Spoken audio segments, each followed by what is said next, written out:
Ladies ಪತ್ರಿಕೋದ್ಯಮದಲ್ಲಿ ಹೆಸರು ಮಾಡಿದ್ದಾರೆ.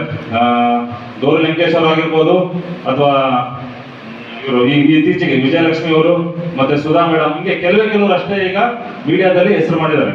But ಅದೇ ನೀವು ಗಂಡು ಮಕ್ಕಳ ಹೆಸರು ತಗೊಂಡು ಹೋದ್ರೆ ಒಂದು ಬುಕ್ ಆದ್ರೂ ಆಗೋದಿಲ್ಲ, ಅಷ್ಟು ಜನ ಇದ್ದಾರೆ. ಹೆಣ್ಮಕ್ಳು ಮೀಡಿಯಾಗೆ ಬಂದ್ರೆ ಏನಾಗ್ತದೆ, ಇತ್ತೀಚೆಗೆ ನೀವೆಲ್ಲ ಈಗ ನೋಡಿಲ್ಲ, ನಾವೆಲ್ಲ ಚಿಕ್ಕವರಿದ್ದಾಗ ಸಿನಿಮಾ ರಿಲೀಸ್ ಆದ್ರೆ ಸಿನಿಮಾ ಪೋಸ್ಟ್ ಹಚ್ತಿದ್ರು ಅಲ್ವಾ ಸರ್? ಈಗ ಇಲ್ಲ, ಪೋಸ್ಟ್ ಹಚ್ಚೋದಿಲ್ಲ ಈಗ. ಅದರಲ್ಲಿ ಹೀರೋ ಫೋಟೋ ಸಣ್ಣಿರೋದು, ಹೀರೋಯಿನ್ ಫೋಟೋ ದೊಡ್ಡ ತೋರಿಸ್ತಿದ್ರು ಯಾವಾಗಲೂ.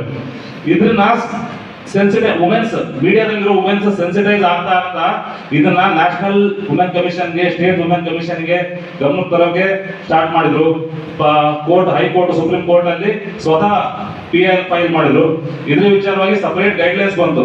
ಹಾಗಾಗಿ ಯಾರೇ ಆಗಲಿ ಫಿಲಂ ಪ್ರೊಡ್ಯೂಸ್ ಆದ್ಮೇಲೆ ಆ ಫಿಲಂ ಪಬ್ಲಿಸಿಟಿಗೋಸ್ಕರ ಹೆಣ್ಮಕ್ಕಳಾಗಲಿ ಮಹಿಳೆಯರಾಗಲಿ ಕೆಟ್ಟದಾಗಿ ಬಿಂಬಿಸುವಂತ ಪ್ರಕ್ರಿಯೆ ಕಮ್ಮಿ ಆಯ್ತು. ಇದರಿಂದ ಏನಾಗ್ತಿತ್ತು, ಸಂಜೆ ಹೊತ್ತಲ್ಲಿ ಡ್ರಿಂಕ್ಸ್ ಮಾಡುವಂತ ಕೆಲವು ವ್ಯಕ್ತಿಗಳು ಏನ್ ಮಾಡ್ತಿದ್ರು, ತನ್ನ ತಲೆಯ ಯೋಚನೆ ಇಲ್ಲ ಅಂತಂದ್ರೆ ಕೆಲವೊಂದು ಕೆಟ್ಟ ಯೋಚನೆಗಳಿಗೆ ದಾರಿ ಆಗ್ತಾ ಇತ್ತು.